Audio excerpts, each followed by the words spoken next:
परम प्रेमास्पद भगवत चरणारविंदों में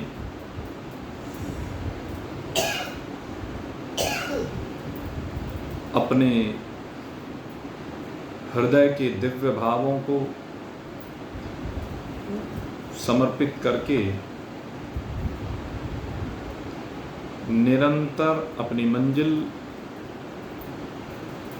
परमात्मा की ओर अपने पग बढ़ाते जिज्ञासुवृंद, आज लगभग 15-16 दिन के बाद इस स्थल पर पुनः ये स्वाध्याय प्रवचन का शुभारंभ हो रहा है।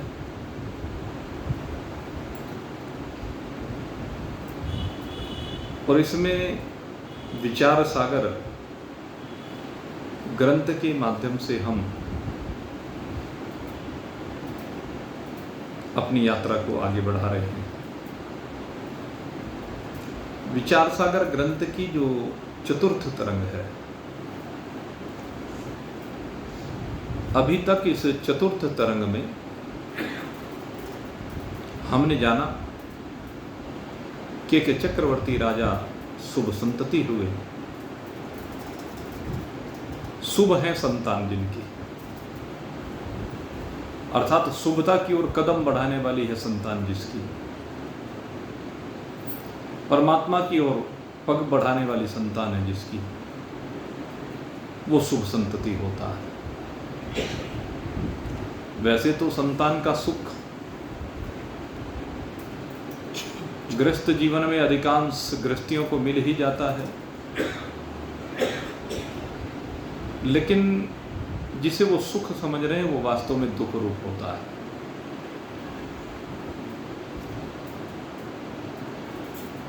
संतान का सुख कब हो सकता है? वो अगर सुख के मार्ग पर आगे बढ़ जाए। हम सुख के मार्ग पर बढ़ रहे हैं, ये बहुत अच्छी बात है, लेकिन धन्य है वह व्यक्ति जिनकी संतान भी शुभ मार्ग पर बढ़ रही है। और ये शुभ संतति ऐसा ही भाग्यवान पिता है।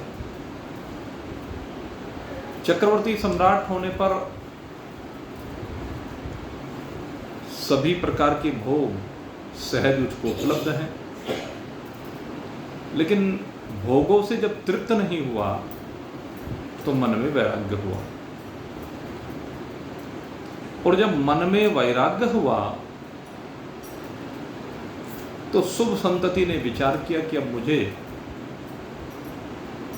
ये राजपाट का कार्य छोड़ करके अब वन की ओर प्रस्थान करना चाहिए, एकांत की ओर प्रस्थान करना चाहिए, परमात्मा की ओर प्रस्थान करना चाहिए। यहाँ परिवार के बंधन में मैं बंधा पड़ा हूँ, राज्य के बंधन में मैं बंधा पड़ा हूँ। इससे मुक्त होने के लिए आवश्यक है कि मैं अब एकांत वास करूं। इसी उद्देश्य को लेकर के उसने अपने तीनों पुत्रों को बुलाया। पहला पुत्र तत्व दृष्टि है, दूसरा पुत्र अदृष्टि है और तीसरा पुत्र तर्क दृष्टि है। तीनों पुत्र आज्ञाकारी पुत्र हैं। सन्मुख आकर के विराजमान हुए, प्रणाम किया पिताश्री को। कहिए क्या आज्ञा है पिताश्री? तो पिता ने कहा, भैया मेरे मन में अब इच्छा उत्पन्न हुई है, मैंने बहुत दिन राज का भोग कर लिया है और अब मैं चाहता हूं कि इस राजपाट के कार्य को आप संभालें और अब मैं वैराग्य को प्राप्त करना चाहता हूं। अब तीनों पुत्रों ने एक साथ मिलकर के सलाह की, आपस में विचार विमर्श करने लगे कि हमारे पिताश्री चक्रवर्ती सम्राट हैं और इस संसार में इससे बड़ा कोई पद हो नहीं सकता। इस पद पर रहते हुए जितनी सुविधाएं हैं उससे अधिक सुविधाएं किसी को मिल नहीं सकती। पद भी सबसे बड़ा, सुविधाएं भी सबसे ज़्यादा, संतान भी हैं, परिवार, सब कुछ अच्छा है। और उसके उपरांत भी हमारे पिताश्री एकांतवास करना चाहते हैं, इस राज्य का परित्याग करना चाहते हैं। इसका मतलब ये है कि जो ये राज्य है, जो ये पद है, जो ये भोग हैं, इनमें सुख नहीं है। तीनों ने विचार किया कि इसका तात्पर्य यही है, इससे यही बात निकल कर आती है सार रूप में कि सुख इसमें नहीं है। सुख उसमें है जिसका हमारे पिताश्री विचार कर रहे हैं, एकांतवास। पिताश्री तो इस उम्र में जाकर के विचार कर रहे हैं और सौभाग्य की बात है हमारे मन में अभी ये बात आ गई है कि जब इसमें सुख नहीं है, हमारे पिताश्री को इससे सुख नहीं मिला, तो उनके अनुभव का हमें फायदा उठाना चाहिए। फिर हम क्यों इस बंधन में पड़े, फिर हम क्यों इस झंझट में पड़े। इसका मतलब ये सुख रूप नहीं है, ये दुख रूप है। जब ये दुख रूप है तो हमें इसका परित्याग करना चाहिए। और पिता से भी पहले बेटे तीनों जंगल की ओर निकल गए और घूमते घूमते इधर उधर विचरण किया, न जाने कहां कहां गए। तो देव नदी गंगा जी के किनारे एक जगह सघन वन में विचरण करते करते उन्होंने देखा एक वट वृक्ष के नीचे एक बड़े तेजस्वी महान पुरुष विराजमान हैं। तो उन तेजस्वी महान पुरुष को देख करके उनके मन में श्रद्धा उत्पन्न हुई, उनके मन में भाव उत्पन्न हुआ कि देखने से ही ये तेजस्वी लग रहे हैं। निकट पहुंचे, देखा वहां पर शिष्य समुदाय बैठा हुआ था और वहां पर आत्मज्ञान के विषय में वो चर्चा कर रहे थे। अपने शिष्य मंडली के साथ आत्मज्ञान की चर्चा चल रही थी। तो वो भी जाकर के वहीं पर विराजमान हो गए। बहुत लंबे समय तक, 6 माह तक कह लीजिए, यहाँ पर कहा है 6 माह तक वो वहीं रहने लगे, उनके साथ वहीं पर सेवा करते हैं। क्योंकि हमारे शास्त्र का सिद्धांत है बिना सेवा के किसी को मेवा नहीं मिलती, सेवा से ही मेवा मिलती। मेवा से मतलब ये नहीं कि आपके बादाम काजू अखरोट खाने को मिल गए इसको मेवा कहते हैं, नहीं। जब आप सेवा करेंगे तो मेवा का मतलब है सुख। महान पुरुषों की अगर आप सेवा करेंगे तो महान पुरुषों की सेवा करने से वो महान पुरुष तृप्त होंगे, प्रसन्न होंगे। और जब प्रसन्न होंगे, भगवान श्री कृष्ण कहते हैं, तो वो आपको ज्ञानोपदेश करेंगे। और वो ज्ञानोपदेश आपको भव के दुख से बाहर ले जाएगा, उससे पिंड छुड़ा देगा, उससे मुक्त कर देगा, वो बंधन कट जाएगा। ये सदगुरु की विशेषता होती है। तो 6 मास तक उन्होंने वहां पर उनकी कुटिया पर रहे, उनकी बड़ी सेवा की। वो भिक्षा मांग करके सामान लाते और गुरु जी के सन्मुख रखते, गुरु जी को प्रदान करते। जो कुटिया थी वहां झाड़ू लगाते, गाय थी तो गाय का गोबर साफ करते, कच्चा फर्श था तो उस पर गोबरी लीपते, और फिर अनेक प्रकार से गुरु जी को संतुष्ट करने के लिए गुरु जी की सेवा करते, चरण दबाते, वस्त्र धो देते। जो भी ये सेवाओं के अंतर्गत आता है। और ये उनको सौभाग्य मिला, तीनों को बहुत सेवा की। खैर, सेवा से गुरुजी तृप्त हुए और 6 माह के बाद गुरुजी ने उनका परिचय पूछा, बता दिया उन्होंने, हम राजा शुभ संतति की संतान और इसलिए हम वैराग से संयुक्त होकर आपके पास आए हैं। उसके बाद उनका प्रयोजन पूछा, तो जब उनका आने का प्रयोजन पूछा तो उन्होंने अब प्रयोजन अपना बताया है। यहीं से सही मायने में चतुर्थ तरंग प्रारंभ होती है। लेकिन उन्होंने अपना प्रयोजन बताने से पहले अब तक जो किया वो भी बताया। या तो गुरु ने पूछा होगा देखने के लिए कि इन्होंने अब तक क्या किया है, तो उन्होंने अपने मन की व्यथाएं भी व्यक्त की। गुरु की लखी दयालुता, शीश ही भव चैन, काज सिद्ध निज मानिय, भाके सविनय बैन। भो भगवन तुम कृपा निधान। आप कौन है? कृपा निधान है, कृपा के सागर हैं, बड़े दयालु हैं। हो सर्वज्ञ महेश समाना। और भगवान महेश के समान अब सर्वज्ञ हैं, अर्थात सब कुछ को जानने वाले। इसको काफी परिभाषित किया जा चुका है। सर्वज्ञ से तात्पर्य है जिसने अपने स्वरूप को जान लिया, उसने सब कुछ को जान लिया। प्रज्ञानम ब्रह्म, जिसने अपने आप को ब्रह्म रूप से जान लिया तो समझिए उसका सब कुछ जाना हुआ हो गया। इसलिए सर्वज्ञ कहा जाता है। सर्वज्ञ ये नहीं कि आपने थैले को जान लिया, आपने डब्बे को जान लिया, अपने मोबाइल को जान लिया, अपने माइक को जान लिया, वस्त्र को जान लिया, व्यापार को जान लिया, परिवार को जान लिया। अब इनको जानते जानते तो दुनिया की सब चीजों को कौन जान सकता है? धरती पर जान ले, समुद्र के अंदर कौन जान सकता है? आकाश के अंदर कौन जान सकता है? स्वर्ग में कौन जान सकता है? महजन तपह लोक में कौन जान सकता है? सत्यलोक में कौन जान सकता है? तो यहां कहने का भाव ये है कि जिसने अपने को जान लिया उसने सब कुछ को जाना। क्योंकि अपने को जान लेने के बाद फिर कुछ भी जानना शेष नहीं रह जाता। क्यों? कहते अपने को किस रूप में जाना? कहते अयम आत्मा ब्रह्म। अपने को किस रूप में जाना? अयम आत्मा ब्रह्म रूप से जाना। और जब अपने को अयम आत्मा ब्रह्म रूप से जाना तो सबको इसी रूप से जाना है।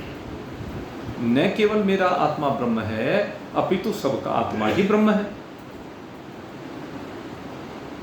जो भी कुछ यहां पर है दृष्टिगोचर हो रहा है और जो दृष्टिगोचर नहीं हो रहा है वो सब भी ब्रह्म है। तो इस रूप में जो जान लेता है वो सब कुछ को जान लेता है। क्योंकि अन्य जो भी कुछ है वो ब्रह्म में प्रतीति है, ब्रह्म में भ्रांति है। ब्रह्म के अंदर भ्रांति नहीं होती, लेकिन जब तक अज्ञानी है तो अज्ञानी को ब्रह्म में भ्रांति होती है।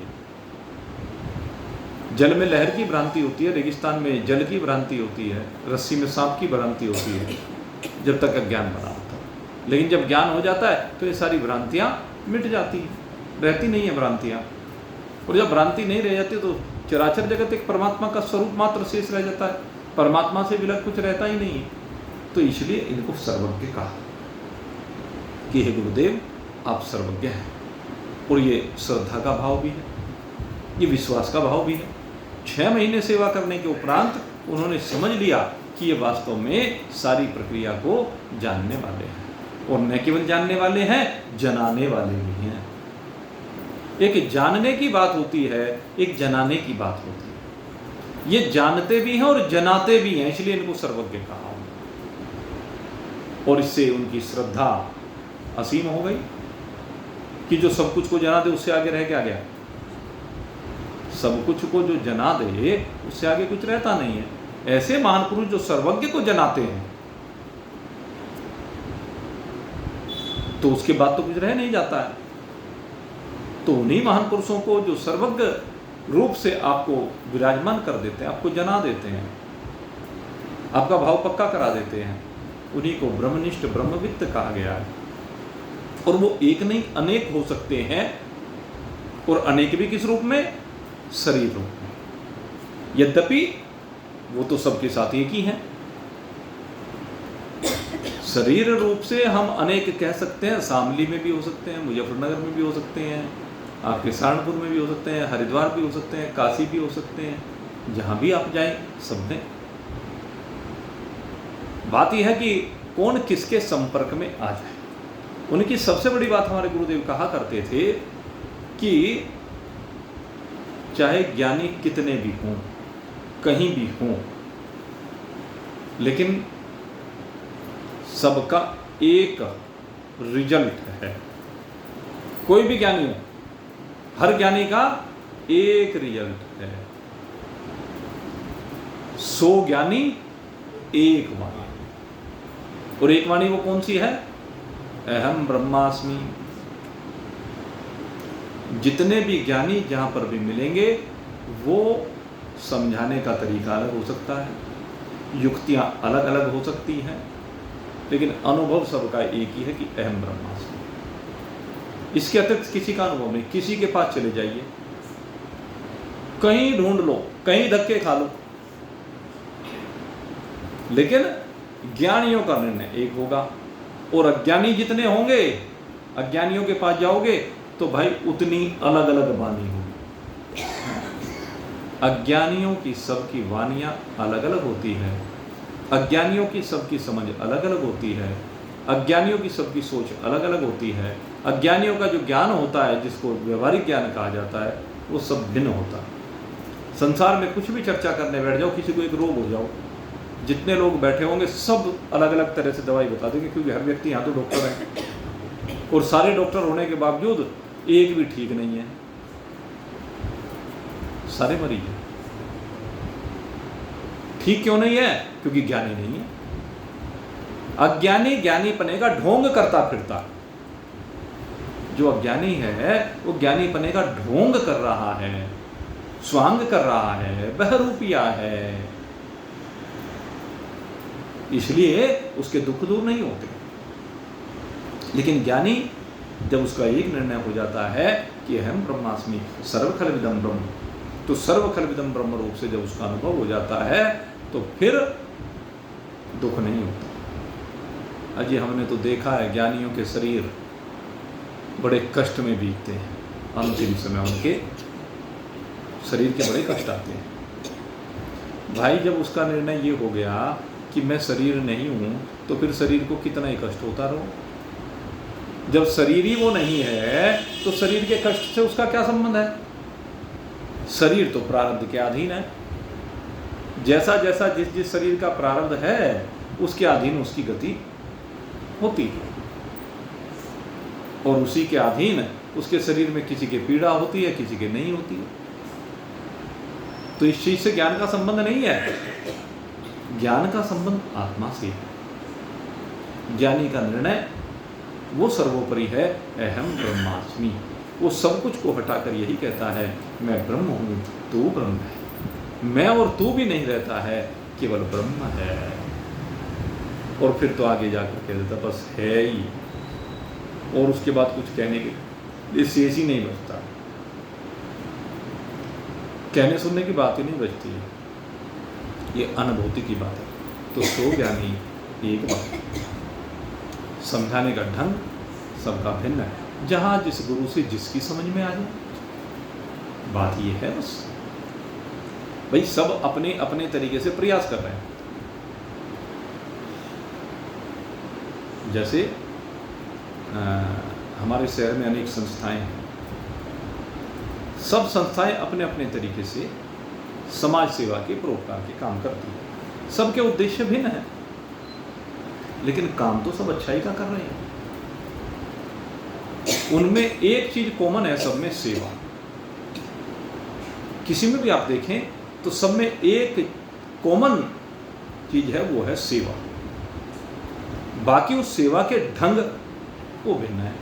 ऐसे हम सब में एक कॉमन आत्मा है, सभी के शरीरों में आत्मा एक कॉमन चीज है।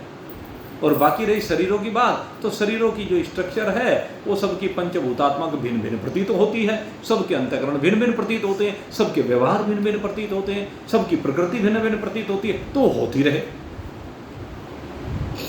दो चीजें होती हैं। एक होती है हमारी वृत्ति, और वृत्तियों का भेद सदा ही होता है। जो अंतःकरण की वृत्तियां निकलती हैं वो भेद से संयुक्त है। कैसे भेद से संयुक्त है? अंतःकरण की वृत्ति मान लीजिए आंख के माध्यम से निकली, तो आंख के माध्यम से निकल कर के वस्तु के रूप को ग्रहण करेगी। अंतःकरण की वृत्ति कान के माध्यम से निकली, तो बाहर जाकर के शब्द को ग्रहण करेगी। तो ये जो दोनों वृत्तियां हैं, एक ने शब्द को ग्रहण किया, एक ने रूप को ग्रहण किया, तो दोनों भिन्न हो गई वृत्तियां। लेकिन जो अंतःकरण इन दोनों को समझने वाला, इन दोनों को जानने वाला, वो एक है।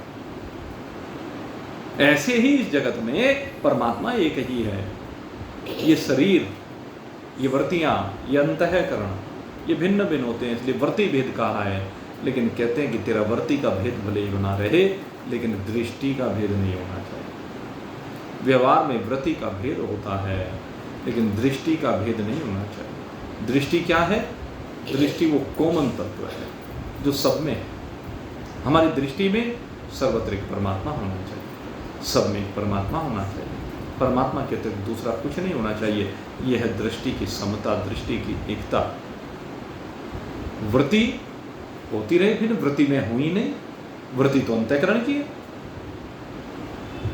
ये अंतःकरण से जब वृत्ति निकलते, इस वृत्ति को देखने वाले बनो, दृष्टा बनो, साक्षी बनो।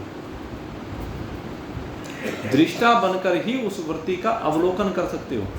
ये वृत्ति कहाँ से निकल कर के आई है, ये वृत्ति कहाँ जा रही है, इस वृत्ति ने क्या ग्रहण किया है, ये वृत्ति आकर के क्या संदेश दे रही है। यही सब चीज तो है वृत्ति में।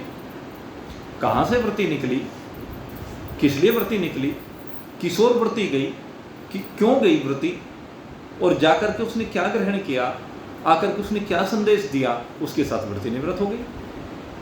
एक वृत्ति के यही सब तो काम हो सकते हैं। तो इन सब का हमें अवलोकन करना चाहिए कि अंतःकरण से बहती हुई मन की वृत्ति क्यों निकल रही है, कहाँ निकल रही है, किस लिए निकल रही है, क्या बता रही है। ये अवलोकन करने का तरीका है, ये दृष्टा बनने का तरीका है, साक्षित्व लाने का तरीका है। इस चीज को समझना पड़ेगा। और दूसरी बात, दृष्टि। दृष्टि का मतलब ये आंखों की दृष्टि नहीं, ये आंखों की दृष्टि की बात नहीं हो रही है। दृष्टि का मतलब आपकी अनुभूति, हृदय। हृदय में एक ही भाव है, अहम ब्रह्मास्मि तत्त्वमसि। मैं भी ब्रह्म, तो भी ब्रह्म, सब ब्रह्म। ये है दृष्टि।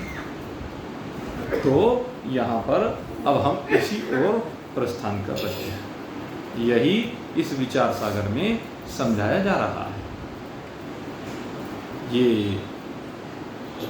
कहते हैं कि आप सर्वज्ञ हो, भगवान के समान। गुरु के प्रति जब तक अज्ञानी भाव है, जब तक साधन काल है, यही भाव होना चाहिए। गुरु को भगवान के सदृश ही समझना चाहिए, उसमें भगवान जैसी ही श्रद्धा होनी चाहिए, भगवान जैसा ही विश्वास होना चाहिए। यद्यपि वो भगवान नहीं है, भगवान नहीं है, लेकिन उसके बावजूद हमारी भावना भगवान की तरह से होनी चाहिए।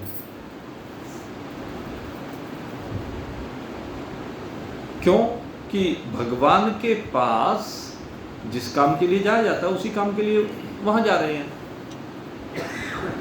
एक तो सामान्य लोगों की बात है कि भगवान के दरबार में जाते हैं, मत्था टेकते हैं और भगवान से कुछ ना कुछ मांगते हैं। फला चीज़ दे दो, फला चीज़ दे दो। कोई बेटा मांगने आता है, कोई धन मांगने आता है, कोई व्यापार मांगने आता है, कोई मकान मांगने आता है, न जाने क्या क्या मांगने आते हैं। तो ये तो एक सामान्य चीज जो भगवान के पास ये मांगने आते हैं। लेकिन दूसरे होते हैं भगवान के पास जो अपने हृदय को समर्पित करके भगवान से भगवान को मांगने आते हैं। भाव तो ये है, भगवान से मांगो तो भगवान को ही मांगो, और इधर उधर की चीजें क्यों मांगो? इधर उधर की सब चीजें विनाशी, ये सब निवृत्त हो जाने वाली। यद्यपि व्यवहारिक काल में ये सब चलता है, कोई बात नहीं, जैसा जैसा जिसका भाव है, जैसी जैसी उसी के माध्यम से जिसकी श्रद्धा बनती हो, चल भाई यहीं से सही, तेरी श्रद्धा इसी बात से बनती है तो तू यहीं से शुरू कर। आज कम से कम लाइन पर तो चढ़ा, अब तक तो नहीं तो लाइन पर चला ही नहीं था, अब चलने तो लगा, चढ़ गया, चलने लगा, बढ़ रहा है। लेकिन जो साधक है वो भगवान से केवल भगवान को चाहते और कुछ नहीं चाहते, और भगवान उसको अपना स्वरूप देते हैं, और यही महान पुरुषों से चाहते हैं कि हमें भगवान का स्वरूप प्रदान कर दो। नारद ने भी यही कहा था भगवान से। नारद जब वो नगरी बनाई, महाराज शीलनिधि की उनकी कन्या श्रीमती को देख करके जब मंत्रमुग्ध हो गए तो भगवान के पास क्या कहा कि मुझे जेहि भी दिनात होय हित मोरा करौ सुबेग दास में तो। प्रभु मेरा जिस विधि से हित हो जल्दी से कर दो, बस मेरा जिस तरह श्रीमती के साथ विवाह हो वो जुगाड़ कर दो। वो जुगाड़ क्या हो सकता है? कहने लगे अपना स्वरूप मुझे प्रदान कर दो। अंदर तो संत वाले भाव है, क्योंकि वो सारे जीवन संतता का व्यवहार रहा है, संतता का कार्य किया है, इसलिए अंदर से तो वही निकल रहा है, लेकिन बाहर से वो माया का प्रभाव पड़ रहा है, इसलिए बात दोगली हो गई। लेकिन भगवान ने क्या कहा? कहने लगे कोई बात नहीं, तुम संत हो, जिस विधि तुम्हारा हित होगा वही मैं करूंगा। तो हम भगवान से भगवान का स्वरूप मांगे, महान पुरुषों के पास जाते हैं कि आप हमें हमारा वास्तविक स्वरूप प्रदान करें, और महान पुरुष यही कार्य करते हैं। भगवान ने जो मार्ग बताया है, भगवान के बताए हुए रास्ते को ही वो हमें बताते हैं, भगवान के बताए हुए तरीके से ही बताते हैं, भगवान की वाणी को ही प्रमाण के रूप में देते हैं। जो भी कुछ समझा रहे हैं स्वामी निश्चल दास जी, पंडित पीताम्बर जी या अन्य महात्मा, वो कौन सी बात समझा रहे हैं? सिर्फ ये की बात समझा रहे हैं कि भगवान ने, भगवान वेद व्यास ने, भगवान श्री कृष्ण ने, या अन्य भगवान के जो भी स्वरूप हुए, अवधूत दत्तात्रेय जी का हुआ, कपिल भगवान का हुआ, जो भी स्वरूप, उन स्वरूपों में भगवान ने आकर के जो ज्ञान अपने भक्तों को प्रदान किया, वही ज्ञान अब मैं तुम्हें बता रहा। सूत जी कथा करते हैं, आप 18 के 18 पुराण पढ़ करके देखना, सूत जी ने एक वाक्य भी अपनी तरफ से नहीं बोला। सूत जी कहते हैं कि मैं, हे सोनक आदि 88,000 ऋषियों, मैं तुम्हें वो प्राचीन इतिहास सुनाता हूं जो फला ने फला को सुना,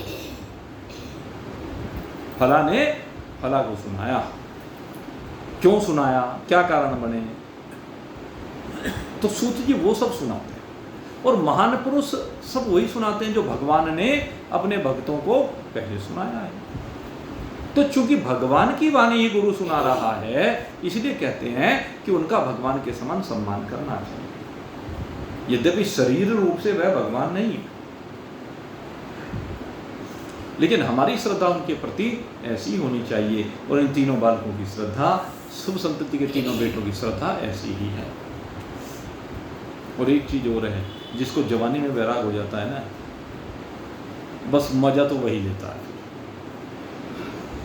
बुढ़ापे में जिसको वैराग होता है, उस वैराग में वो जीवन मुक्ति का आनंद नहीं ले पाता। ऐसा नहीं कि वो स्वरूप बोध को प्राप्त नहीं होता, स्वरूप बोध को तो जरूर प्राप्त होता है, लेकिन वो एक लंबा पीरियड जो जीवन मुक्ति के आनंद का है, वो उसके लाभ से वंचित रह जाता है। इसलिए हमारे यहाँ कहा कि जवानी ये खिला हुआ पुष्प है, और इसी पुष्प को भगवान के चरणों में समर्पित करना चाहिए। खिले हुए पुष्प को, मुरझाए हुए पुष्प को समर्पित कर रहे हैं, ठीक है, भगवान तो वो भी स्वीकार करते हैं। अभी एक 2-3 दिन पहले एक अच्छे शास्त्रज्ञ से बात हो रही थी और वो शास्त्रज्ञ अपनी बातों को रखते हुए बार बार कहता है भाई भगवान इस जन्म में नहीं तो अगले जन्म में शायद सुन ले, उससे अगले में सुन ले, बात सारी बढ़िया कर। वो बार बार अगले जन्मों की बात करता कि भाई भव का जो ये बंधन है शायद अगली बार सुन ले, उससे अगली बार सुन ले, पाप वहां कट जाए, वहां कट जाए। मैंने कहा रे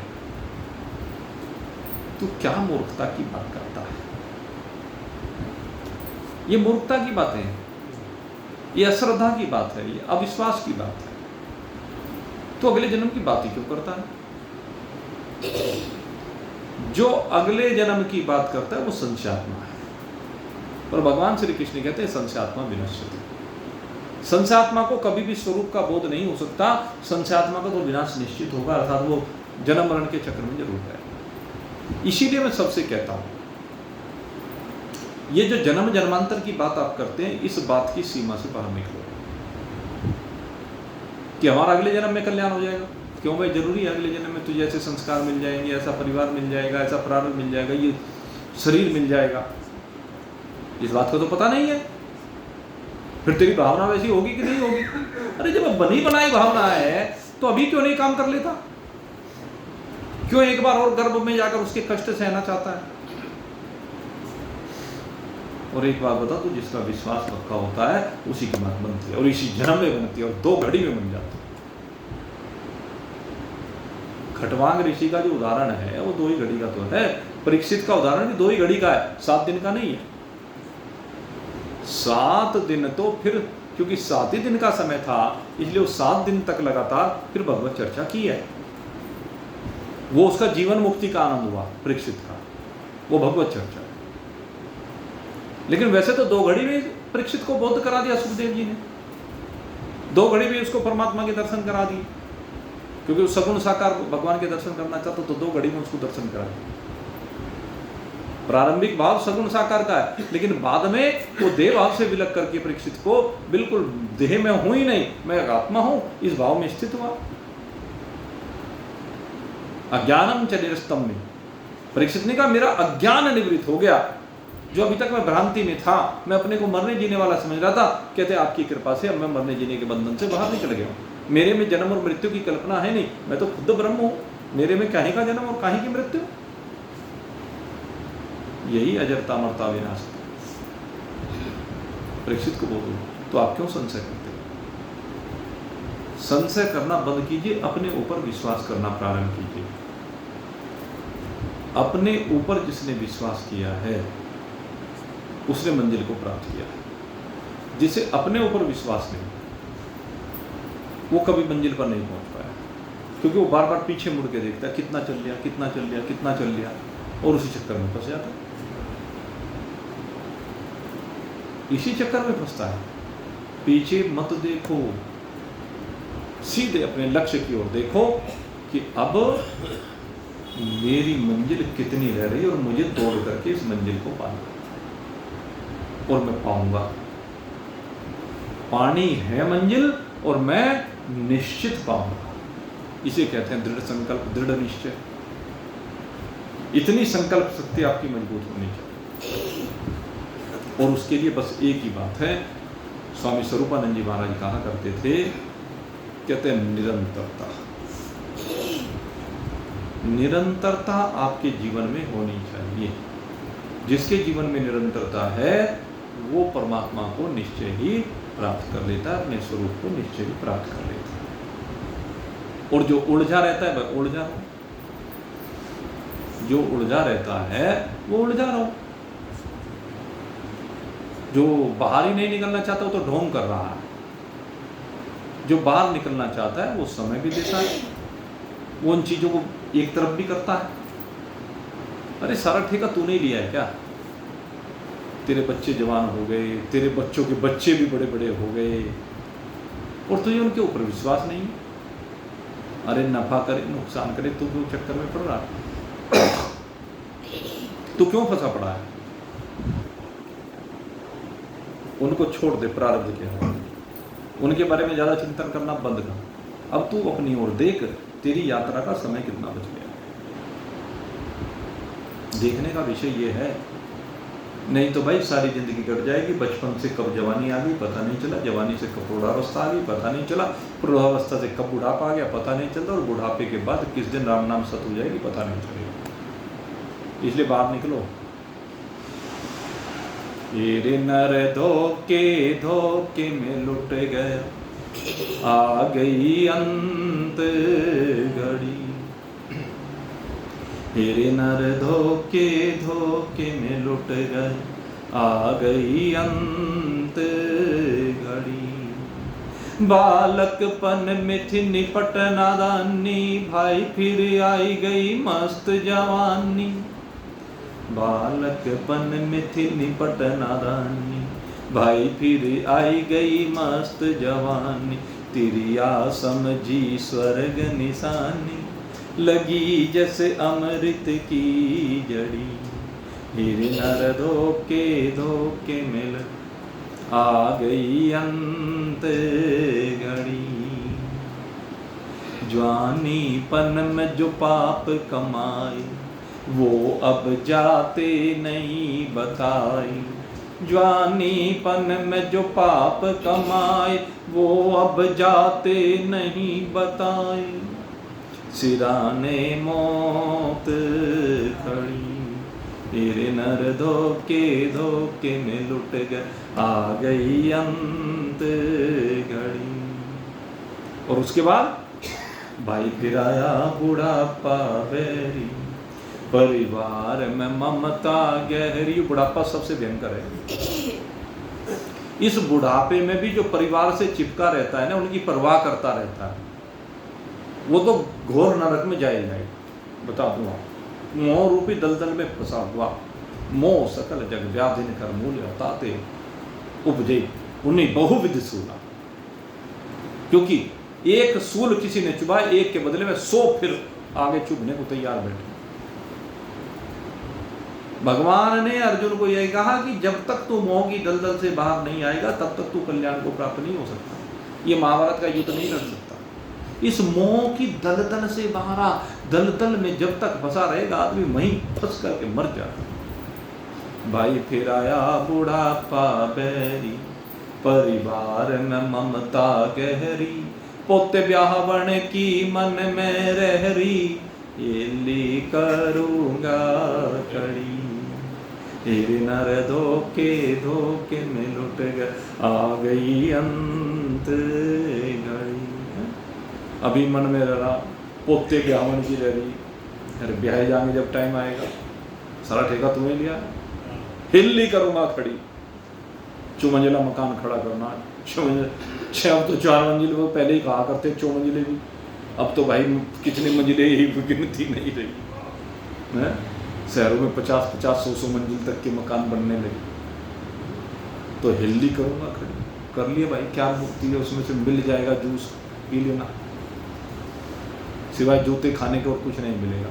तेरी संपत्ति पर तेरे बच्चे लड़ेंगे और कुछ नहीं होगा। मेरा चलते का यही संदेशा, हरि की भक्ति करो हमेशा। मेरा चलते का यही संदेशा, हरि की भक्ति करो हमेशा। सन्मार्ग में लाना पैसा, नाज चाहे एक घड़ी। हिर नर धोखे धोखे में लुट गए, आ गई अंत घड़ी। जब चलने की तैयारी हो गई तब कहता है, अपने आप को कुछ करता नहीं, दूसरे को कहता है, बच्चों को कहता है। जिन बच्चों के सामने तूने करके नहीं दिखाया, बच्चों को अभ्यास कैसे बनेगा? अब चलते हुए कह रहा है अजी मेरा तो बहुत नहीं रहा सारी जिंदगी। क्यों? रोटी नहीं खाई तूने, कपड़े नहीं पहने, घर में नहीं रहा, तेरा तो बहुत नहीं रहा। बच्चों को कह रहा है, सारी जिंदगी खाने खाने में लगा रहा, खिलाने की तो सोच ही नहीं कर। मेरे मित्रों, ये सोच बनाने की बात है। और मैं आपको चलो सोच के ऊपर एक उदाहरण देता हूँ। भाई उससे ज़्यादा निकृष्ट अवस्था में, उस मतलब आर्थिक रूप से कौन हो सकता? जो घरों में बेचारी झाड़ू पोछा करके बर्तन मांज के दूसरों के, शराबी पति मजबूरी में अपने बच्चों का पेट भर रही है? ऐसी ऐसी काम करने वाली बहुत हैं, ऐसी हैं ज़्यादातर बेचारी हैं। और एक हमारे यहाँ काम किया करती थी, अब तो दूसरी वो है, लेकिन हमारे यहाँ एक काम किया करती थी। मैं उसकी एक भावना की बात बता रहा हूँ। वो 2 महीने में, 3 महीने में, 4 महीने में जब भी कोई ओकेजन उसके यहाँ खुशी का होता, वो यहाँ अब भी एक काम करने वाली की बात बता रहा हूँ, उसके लिए 100, 200, 400 रुपये खर्च करना बहुत बड़ी बात होती है। लेकिन वो यहाँ सत्संग के लिए स्पेशली प्रसाद लेके आती, वो काम करने वाली, उसकी भावना है। कहने लगे इतने लोग आते हैं, भगवान कुछ मेरी भी सेवा स्वीकार कर ले। ये सोच की बात है। जब हम सोच बनाए नहीं, केवल खाने की सोच रखे, खिलाने की रखे ना, तो कैसे होगा? गंदी सोच, उसकी सीमा से बाहर निकलना पड़ेगा। अरे तू 2 रोटी खाता है, चल 1.5 खा ले, आधी को दान कर दे एक बार, कुछ तो कर। कोई फर्क नहीं पड़ जाएगा तू 2 में अगर तूने 1.5 खा ली, और शरीर स्वस्थ रहेगा। सोच बनाने की जरूरत है, लेकिन ये हर व्यक्ति की सोच बनती नहीं। नकारात्मक सोच तो एकदम बन जाती है, सकारात्मक सोच नहीं बनती। तो मेरे मित्रों, ये भी यही कह रहा है, मेरा चलते का यही संदेशा, हर की भक्ति करो हमेशा, सन्मार्ग में लाना पैसा, नाज चाहे एक धड़ी। बच्चा कुछ गड़बड़ कर दे, 10, 20 हजार, 50 हजार, लाख रुपए तेरी जेब में कहीं ना कहीं से कर्जा लेके ला, कैसे भी ला के लगाता है कि नहीं लगाता? अरे उस हराम खाते में लगाता है। इससे बढ़िया थोड़ा सा पैसा कुछ भगवान के काम में भी लगाना है। बच्चा बीमार हो गया, उसमें तो बहुत पैसा लगा देता है, चाहे कुछ ही लग जाओ, चाहे मकान बिक जाओ, जेवर बिक जाओ, गहने बिक जाओ, हैं? कुछ भगवान के काम में लगाओ, तभी तो आगे बढ़ोगे।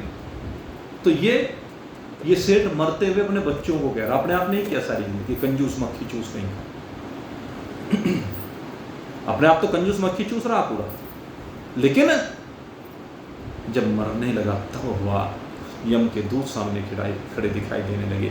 ओहो, काश अगर मैंने कुछ किया होता तो ये यम के दूत आज लेने के लिए नहीं आते, आज धर्म जा रहे थे। धर्म के दूत आते, भगवान के पार्षद आते, उसकी समझ में अब आ रहा। और जब उनको सामने देख करके उसको रोना आ रहा है, तूने अपनी जिंदगी सारी यूं ही व्यर्थ गंवा दी, तब बच्चों को कहता है, मेरा चलते का यही संदेशा, हरि की भक्ति करो हमेशा, सन्मार्ग में लाना पैसा, नाज चाहे एक धड़ी। एरे नर धोखे में लुट गए, आ गई अंत घड़ी, ओ भाई आ गई अंत घड़ी। दुनिया का चला आया कायदा, दुनिया का चला आया कायदा, चले गए बाप, चले गए दादा। बताओ जालिए कि नहीं जालिए? ये एक आधी जना यहाँ पे ऐसा है जिनके बाप बचे हुए हैं, माँ बची हुई है, नहीं तो ज्यादातर के अपनी यात्रा पर आगे निकल गए। यही संसार का नियम, यही कायदा है, और हम सोचते हैं हम कभी नहीं जाएंगे। यही संसार का सबसे बड़ा आश्चर्य, हम कभी नहीं जाएंगे। भाई शरीर को तो सबको छोड़ना पड़ेगा, ये शरीर विनाशी है, ये शरीर छूट जाने वाला है, प्रारब्ध के अधीन है। कुछ निश्चित समय के लिए रेलगाड़ी का डब्बा मिला है, इस रेलगाड़ी के डिब्बे में बैठ करके अपने स्वरूप को बोध प्राप्त कर ले कि मैं रेलगाड़ी का डब्बा नहीं हूं, मैं तो आत्मा हूं, मैं तो ब्रह्म हूं। दुनिया का चला आया कायदा, चले गए बाप, चले गए दादा, भानी नाथ जियो नहीं जाता, टूटी सांसों की लड़ी। सांस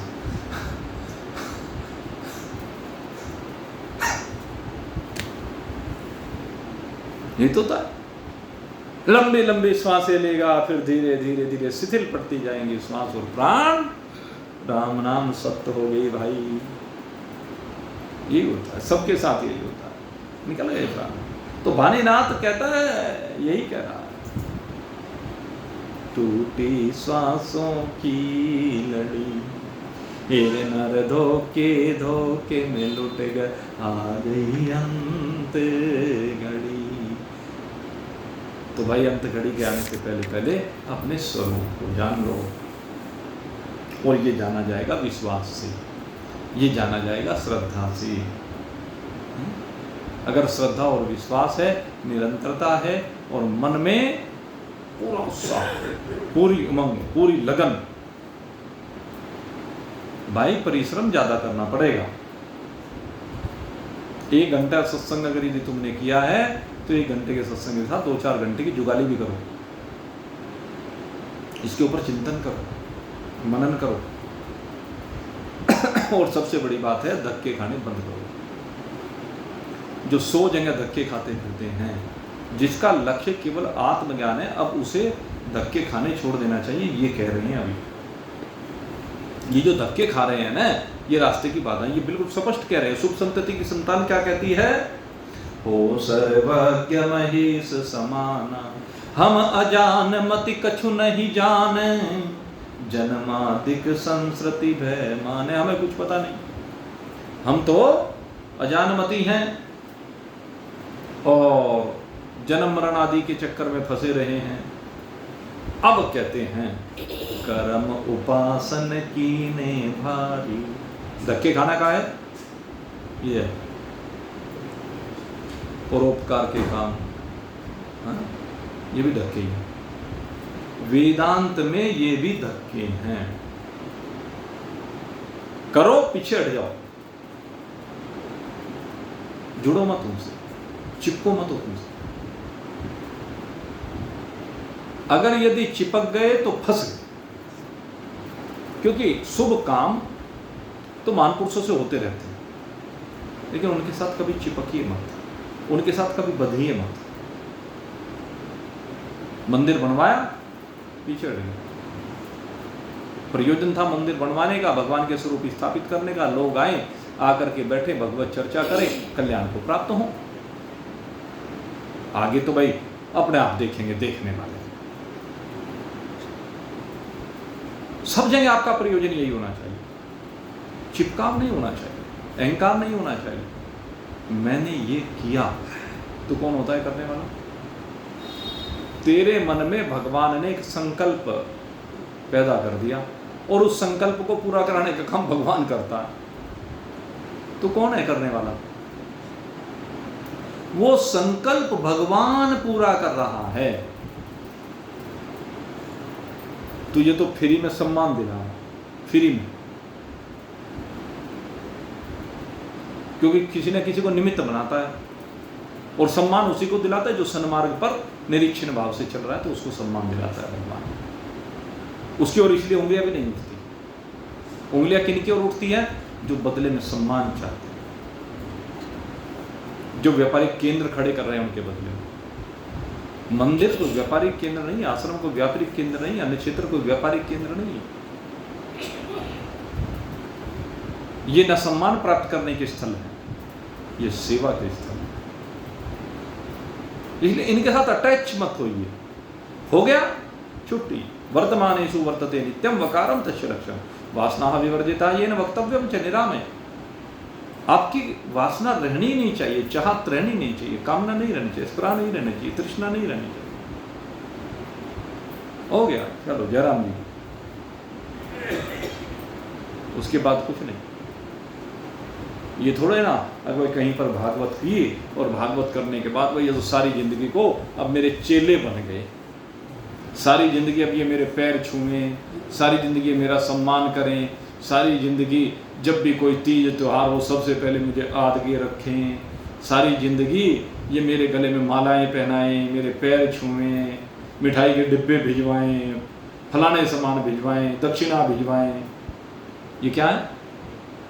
यही तो अंदर बैठी हुई चाहते हैं जो महान पुरुषों को भी बांध लेती हैं। इन चाहतों से बाहर निकलना, वासना विवर्जिता, यानी जिनकी ये वासनाएं मर गई हैं, वही महापुरुष है। वक्तव्यम च निरामय, और जो सत्य की बात करता है, यथार्थ की बात करता है, केवल एक परमात्मा की बात करता है। वर्तमानेषु वर्तते नित्यम, न वो भूत के बारे में चिंतन करता है, न भविष्य की चिंता करता है, केवल वर्तमान में उस समय पर क्या करना चाहिए, दैट्स ऑल। क्या हो सका क्या नहीं हो सका भूल जाए, क्या सोचे उसके बारे में। वर्तमानेषु वर्तते नित्यम वकारम तस्य लक्षणम, ये धूलि धूसर्गात्राणि धूत चित्तो निरामय। भले शरीर कैसा भी हो, काला हो, गोरा हो, मोटा हो, पतला, इस बात से क्या फर्क पड़ता है, शरीर साफ है कि नहीं, इससे कोई फर्क नहीं। असली बात है तेरा चित्त धुल चुका है कि नहीं धुल चुका है, तेरे चित्त के अंदर विराजमान सारी वासनाएं धुल करके बाहर जा चुकी हैं कि नहीं जा चुकी हैं। तेरे चित्त की वासनाएं शांत होकर के अब तेरा चित्त अहम ब्रह्मास्मि के भाव से संयुक्त हुआ या नहीं हुआ, बात तो ये है। धूलि धूसर्गात्राणि धूत चित्तो निरामय, ध्यान धारणा विनिर्मुक्त है, ध्यान धारणाओं से भी सब मुक्त हो चुका है। ध्यान भी तब तक रखने वाली बात है जब तक अपने स्वरूप का बोध नहीं हुआ। जब स्वरूप का बोध हो गया तो काहे का ध्यान रखे, किसके प्रति धारणा बनाए। ये साधन काल की अवस्थाएं हैं। अपने स्वरूप में आने के बाद ये सब हट जाते हैं। ध्यान धारणा विनिर्मुक्त दुकारम तस्य लक्षणम। इसलिए मेरे मित्रों, यहां पर कह रहे हैं कर्म उपासन की नहीं भारी। ये कर्म और उपासना अनेक प्रकार से बहुत की और अधिक जल पासी रहे। इन कर्म और उपासना के करने से और अधिक बंधनों में बंधते चले। ये कर्म और उपासना परोपकार आदि ये भी सब बंधन में बांधने वाले हैं। और जो इनको कर रहे हैं वो प्रत्यक्षतः एक बार चिंतन करके देखो, बंधन के अलावा कुछ नजर नहीं आएगा। वो बंधन किस प्रकार का है, वो भांत भांत का है। तो उस बंधन से बाहर निकला कैसे जाएगा, जब आप अपने स्वरूप में विराजमान होंगे। और स्वरूप में विराजमान होने का एक ही सूत्र है, चाहा गई चिंता मिटी मनुआ बेपरवाह, जिसको कछु न चाहिए वही साहों का सा। बस यही है, आप साहों के सहा हैं, आप ही हैं वो साहों के सहा। आप वास्तव में ब्रह्म हैं। अपनी इस ब्रह्म स्वरूपता में विराजमान होइए, विश्वास कीजिए, श्रद्धा रखिए। इसके अतिरिक्त आप और कुछ भी नहीं है। अन्य जितने निरर्थक भाव हैं, विकारी भाव हैं, उनको अपने जीवन से बाहर निकालिए और एक अपनी शुद्ध सच्चिदानंद स्वरूपता में विराजमान होकर के आनंद के साथ अपनी यात्रा को पूर्ण कीजिए। इन्हीं शुभ भावों के साथ आज का सत्संग अब यही विश्राम को प्राप्त हो रहा है। कल फिर ठीक 7:30 बजे आपकी सेवा में उपस्थित हूँ। बोलिए सच्चिदानंद भगवान मोर मुकुटवंशी श्यावर रामचंद्र भगवान की, उमापति महादेव की, पवन सुत हनुमान की। बोलो भाई सब संतन की, बोलो भाई सब भगतन की। जय जय जय जय जय जय।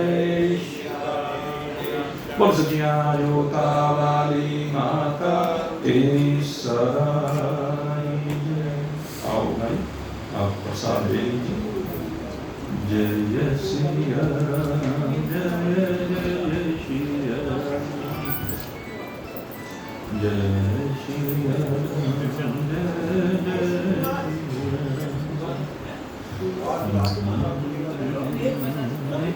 जय सिया राम, जय सिया राम, जय जय सिया राम, जय